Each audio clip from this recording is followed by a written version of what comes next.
Hello, Forge fans. It's the Forge Audio Network. Welcome back. It's Match Day Preview. I'm Anthony Urcioli. Another big one this weekend. Forge FC on a weekly basis. We are talking the playoffs before the playoffs. Just game after game with major playoff implications, first place implications. What happens in the next few weeks will determine the path Forge takes to a potential final. Again, here's what we're facing. You have Forge FC in third place, taking on Valour this weekend, Saturday, 2 o'clock, our local time here in Hamilton. That's Hamilton time. You might say Eastern time. I say Hamilton time because I don't leave the city very often. This is all I know. So Forge traveling to Winnipeg to take on Valour. Match time, 2 o'clock. Did I say Saturday? I was wrong. I started the broadcast out with a huge lie. It is on Sunday, September 17th at 2 o'clock at Investors Group Field in Winnipeg, Manitoba. Forge coming off a scoreless draw at home against Cavalry.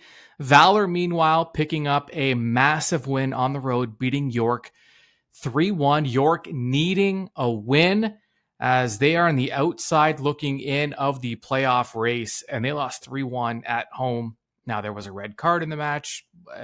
Talked to York, and they were screwed. But, I mean, end of the day, you lost 3-1 to Valour at home while you were in the thick of a playoff race. For Forge, though, we've seen this now. 2 out of the last 3 weeks, Forge, they've played in playoff-like games. They played Cavalry last weekend.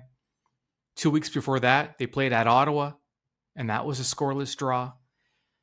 When they get into these playoff-like matchups, things are a little tight. There's not much space. It's a little more physical. And you end up in these situations where neither team wants to make a mistake. And a lot of times you end up in these low scoring, tight matchups. And Forge has been in a couple of them. Unfortunately, that result last weekend, that single point, while valuable, that's not what Forge wanted. I mean, they needed 3 because they still were looking at that matchup as a potential opportunity to move into first place and perhaps jump over Cavalry at some point. That, while not impossible, probably impossible at this point. But the silver lining is that while first place is nice, right? It gets you CONCACAF into CONCACAF play. It gets you a trophy, it gets you an award for the best team of the regular season. But that's nice. This team wants a championship. That is what this team is about. Forge FC is about championships. The path to getting there, if you finish in the top 2, is I mean, it's essentially a lottery ticket. If you finish in the top 2, it is not only it's better than a bye. You are given an extra path to the final because 1 plays 2. The winner goes straight to the final. The loser goes to the semifinal. You can, if you finish in the top 2, you can lose a playoff game and still make it to the final. It is an amazing luxury, and it is what Forge FC has to have their sights set on. And for that to happen, Forge will have to pass Pacific, which they will be able to do next week. That's when they're playing Pacific. At home, it's going to be a pivotal matchup and a must-win matchup for Forge FC. Now, the danger, of course, is that Forge can't worry about that now because they have to take care of business on the road this weekend. It can't be one of these trap games where they're looking at their next opponent. And I highly doubt that would happen because we have never really seen that with Forge at all under Bobby Smirniota. So that is not a worry that I have. But Forge has to take care of business because Valour coming off a very impressive win. And while they are not officially out of playoff contention, are they out of? I'm just trying to do math in my head. I mean, well, no, not officially, but basically. Valour, I'm going to go out on a limb and say Valour's not qualifying for the postseason this year. But they appear very happy to play spoiler like they did against York. Looking at the table, we've already talked about it, but just, officially, Forge FC in third place with 36 points. They're now 7 back of Calvary. Pacific is in second. Valour in second last place with 23 points. They're only 3 points ahead of Vancouver, the expansion club. It seemed like a foregone conclusion for most of the year that Vancouver was going to finish at the bottom of the table, but they have an opportunity to pass Valour, which could be, that could be interesting and a little bit embarrassing if you're Valour. So I think if you are Valour, there's a lot of pride at stake here, and you really want to start collecting points down the stretch. At home, Valour has not been very good. Through 11 matches, 3 wins, 4 draws, 4 losses for 13 points. We don't have to get into Forge's home record because they're not at home this week, but I will bring it up because it is not much better than Valour's, and that's a major problem. But we'll talk about that next week in the match day preview when Forge is at home against Pacific. That row. Look, at the end of the year, when you're looking back at the schedule and, we should have had points here, there. They might be looking at matches against Vancouver where they dropped points. But yeah, the home record is one they definitely need to improve upon, but they will not be able to do it this week because they are the away team, and away from home, Forge has been very, very good. In fact, they are the top road team in the league in terms of points per match.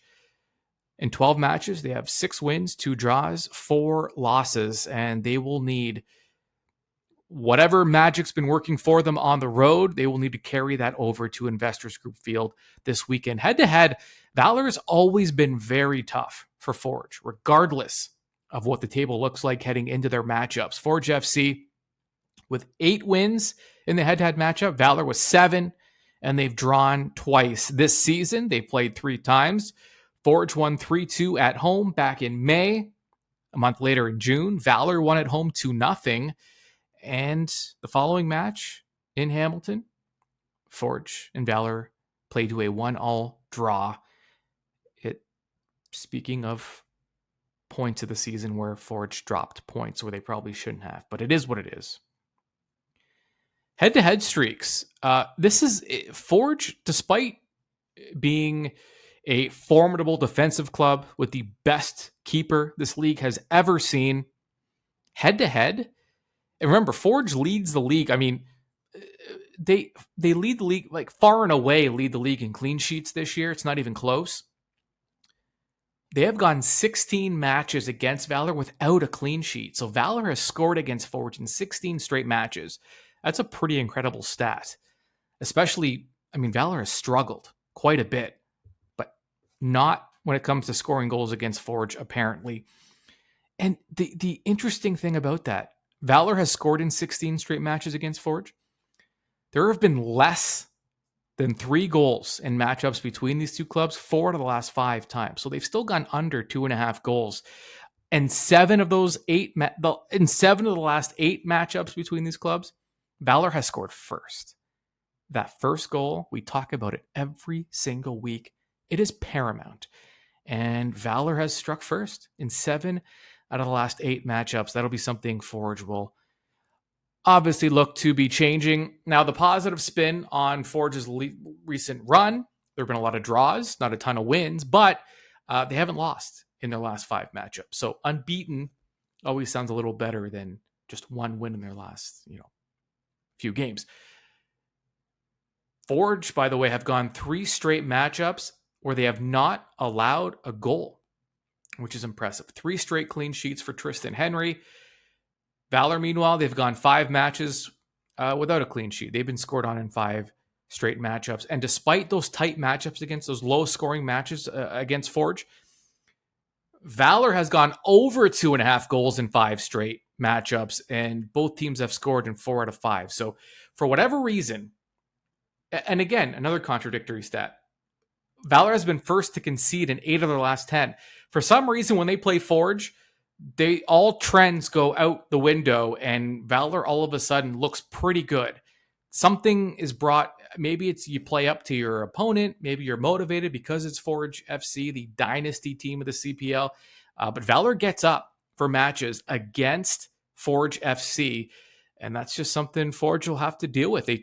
Bobby Smirniotis and the team, they've talked about this for years. This club will always have a bullseye on their back.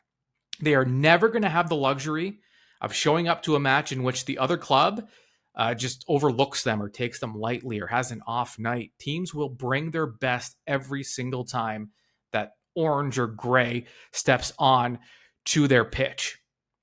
Going into this match, the number 1 rated player in the CPL, again, this has been going on now for months, it feels like. Kyle Becker, number 1, with a 7.3 out of 10 rating on SofaScore. He is the top player and all-around player in the league, getting it all done, not making a lot of mistakes.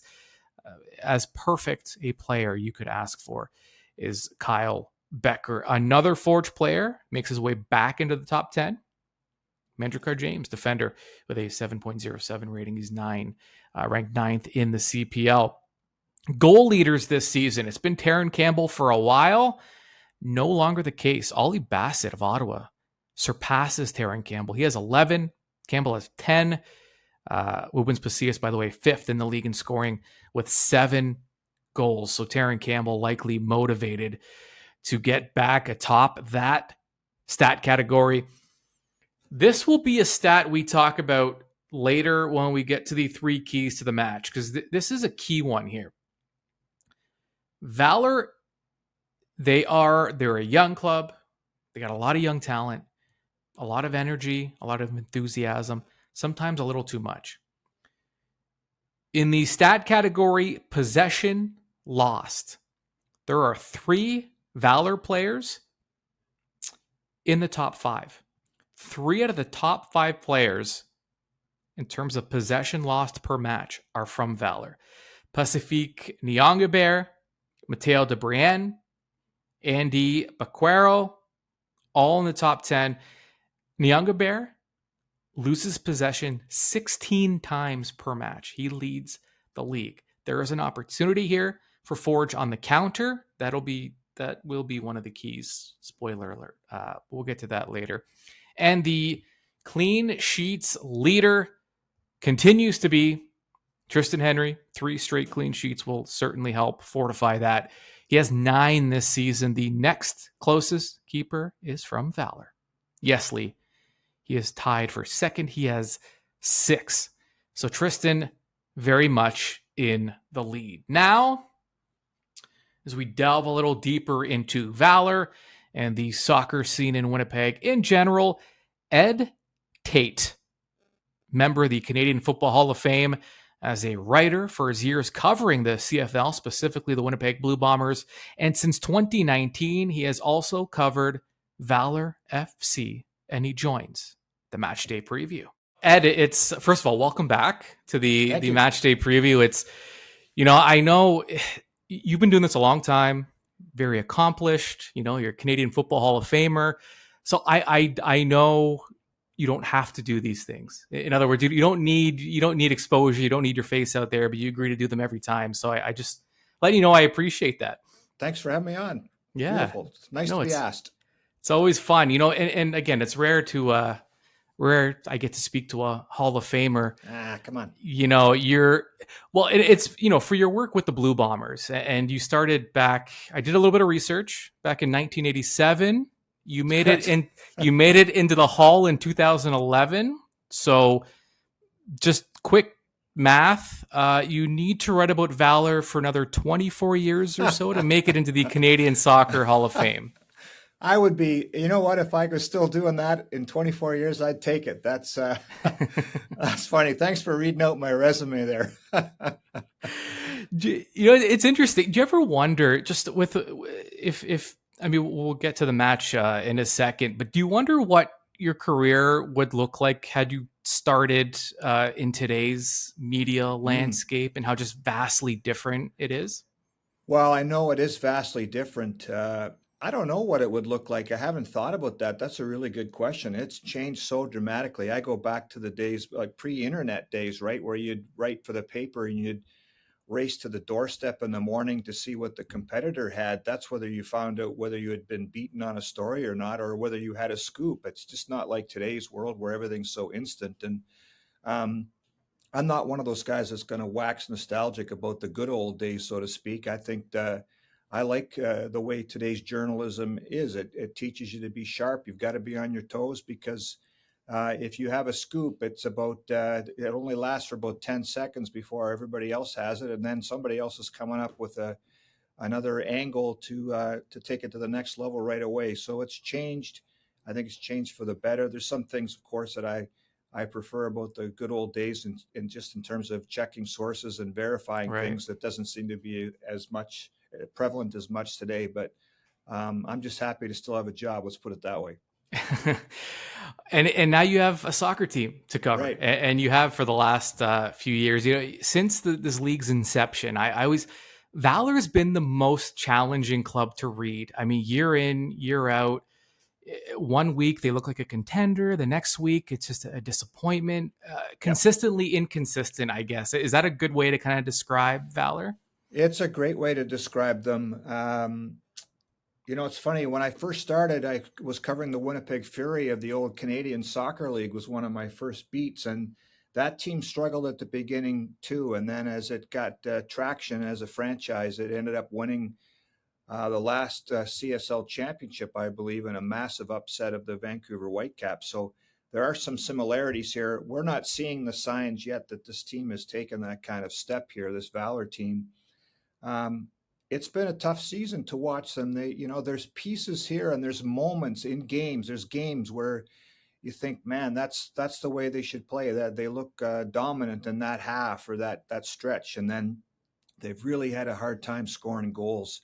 Their win last week, where they beat York 3-1, was only the second time this year that they've managed to score three in a match. So um, again, there's some pieces there. They've had some injuries, but they have been consistently inconsistent, and that's one of the reasons they are where they are in the tables. And that is until they play Forge, because it seems like they've really upped their game. I mean, the head-to-head matchups almost completely even at this point after 4+ seasons. Do you just chalk it up to just maybe feeling motivated to take on Forge? Valor just seems to up their game. It's a real good question. I think that this team does seem to rise to the level of the competition sometimes. And Mm. look, when you're seventh place, that's everybody in front of you almost, right? But I think they have so much respect for teams like Forge and Cavalry and Pacific, the sort of the perennial contenders, that that's their measuring stick game. And I think that's what happens every time they play Forge. They have so much respect for what that franchise has done over the years.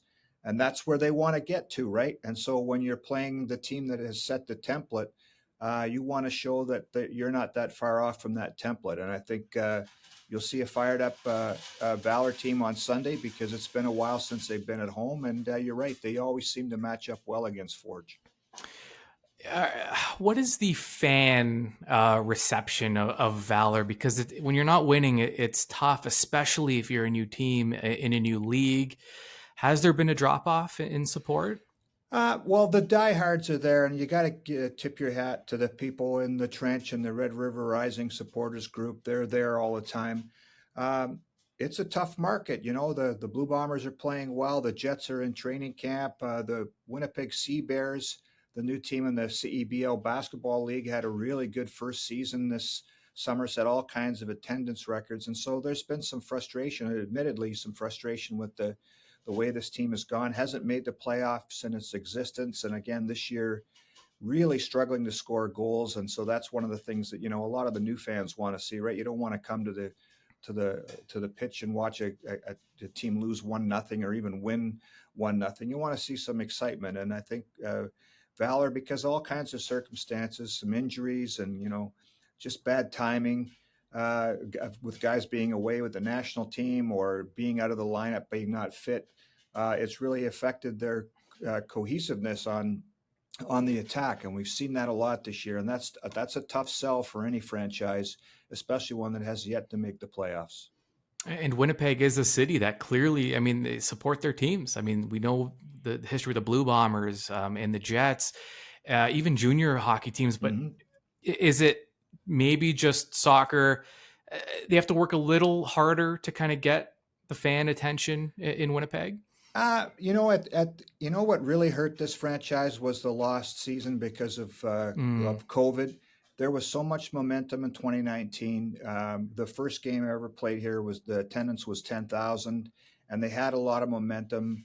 Again, that team struggled and in moments and missed the playoffs, but they had, there was some excitement about the next year. And then, you know, the Island Games was a great idea to keep the league afloat and keep, people's interest. But when you're in Winnipeg and you're trying to watch your team play in PEI and you can't go to any games and they only played 7 that year, mhm. boy, that's a hard thing to keep momentum going, isn't it? Because you've just gone dark for so long, and then coming back out of the the COVID lost season and playing in the bubble here, that helped a little bit, but it hasn't been the same since, and they've got some work to do to get it back, that kind of momentum they had in year one. Absolutely. So going into this matchup with Forge, then I guess pride on the line in a sense, motivation to beat Forge. Also, you look at the table, and I was a little surprised to see that they were just 3 points ahead of Vancouver, the expansion club, and I mean that alone might be motivation enough to just not want to finish dead last, especially behind an expansion club. Right. I had a chat yesterday with Dante Campbell, who's had quietly a really good season with Valour, a guy that can play fullback and in the midfield, and was named one of the CPL Player of the Week. And he says, look, until we're mathematically eliminated, it's head down and full speed ahead. And these guys know the situation. You've got to approach it this way for all kinds of reasons. And a lot of them are starting to think about next year. Do I have a contract with this team? Will I be Right. back? Will I have a job? Those are the things that can be pretty powerful motivators when you put your cleats on match day. So I think there's all kinds of things that can keep Valour motivated. Now, it's easy to say all those things. We'll get the proof in about the first 10 minutes on Sunday, right? Whether this team is still motivated. But until they're mathematically eliminated, they're just going to keep putting their nose down and roll up the sleeves and try to get this thing done. And I'm just thinking now, just in terms of fan support, it's Hamilton and Winnipeg kind of have that. It's a nice problem to have, but you have these bigger stadiums, Mm-hmm. that can seat 25 to 30,000 people, and 5,000 people in Halifax looks great, and then 5,000 at Investors Group Field or Tim Hortons Field, it looks different. So I wonder if that's always kind of skewing, because the reason I thought about fan support is I'm like, oh, I see empty seats, but well, that doesn't necessarily tell me much because it is a bigger stadium. It's a great point because the building here offers so many things that people can't see to the soccer club. They've got a Right. beautiful facility in the corner opposite of the Bombers where, they've got a great area to train, the workout facility that, they get fed every day. There's a lot of little things that, you don't see that make this, I think, kind of a 5-star franchise in this league. And yet when you watch a game on TV and there's a good crowd, 4 or 5,000 people here, this building holds 33,000. So Right. it's lost. And you make a good point about the Wanderers setup. It looks so amazing. But, talking to some of our people that have been there, they're changing in a trailer and, they don't have Right. the same amenities here. So there's the trade-off, right? Of you want it to be intimate. You want it to look packed and look great on television.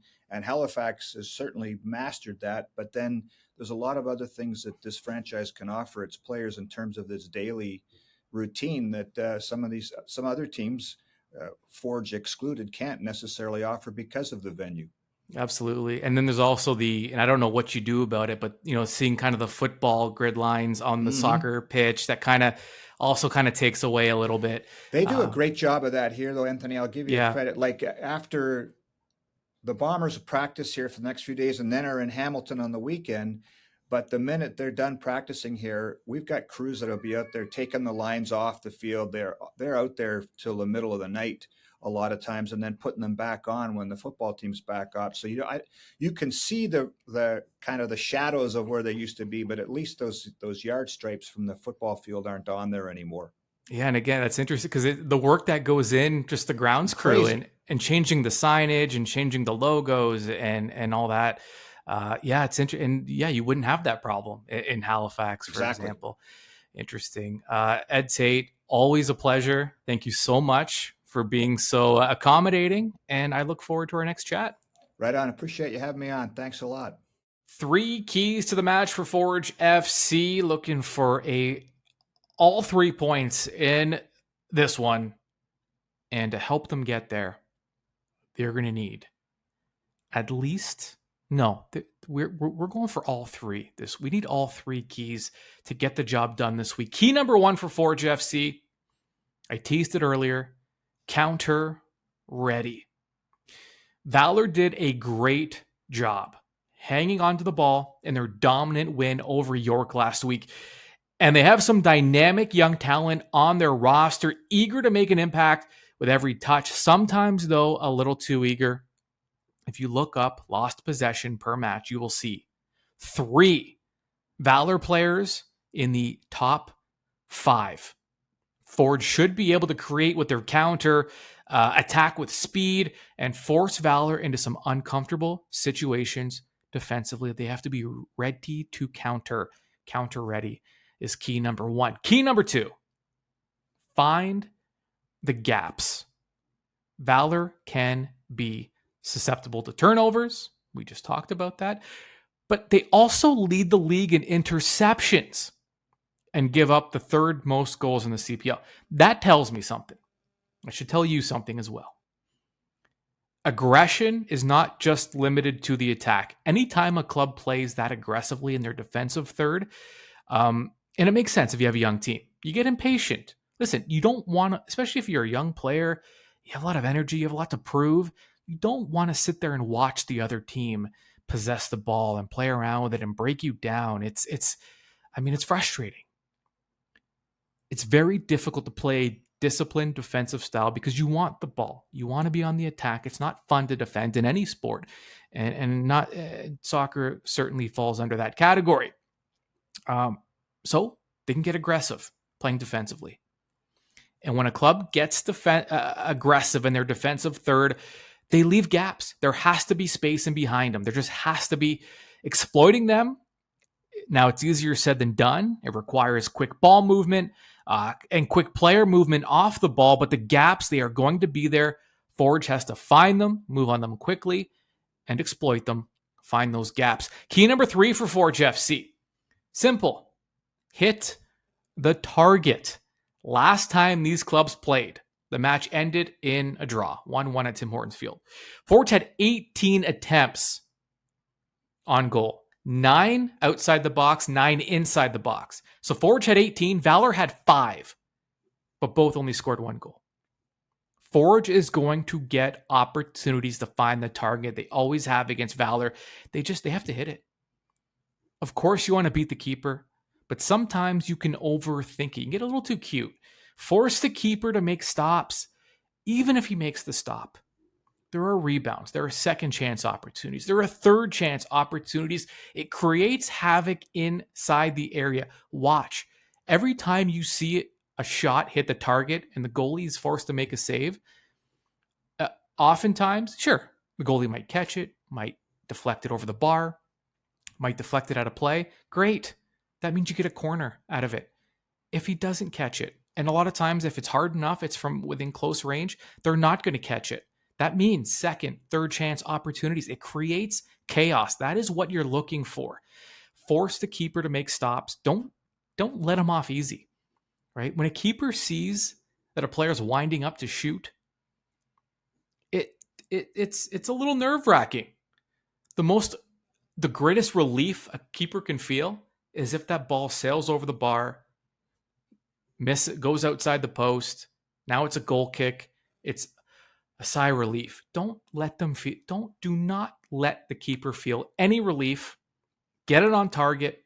Force his adrenaline up, force that heart to beat, force him into uncomfortable situations, and capitalize on those second, third chance opportunities. They just have to hit the target.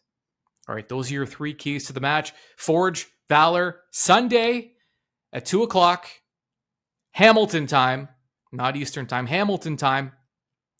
And 3 points will be critical because after that, Saturday match at home, and this is going to be the game of the season. Forge FC, home to Pacific.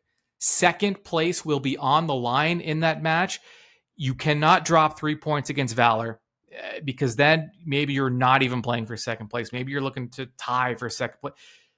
If Forge takes care of business this weekend, they will control their own fate. They will control whether they finish in second place or not. And they can do that by taking care of business this week and then thinking about Pacific the following week on September 23rd at Tim Hortons Field.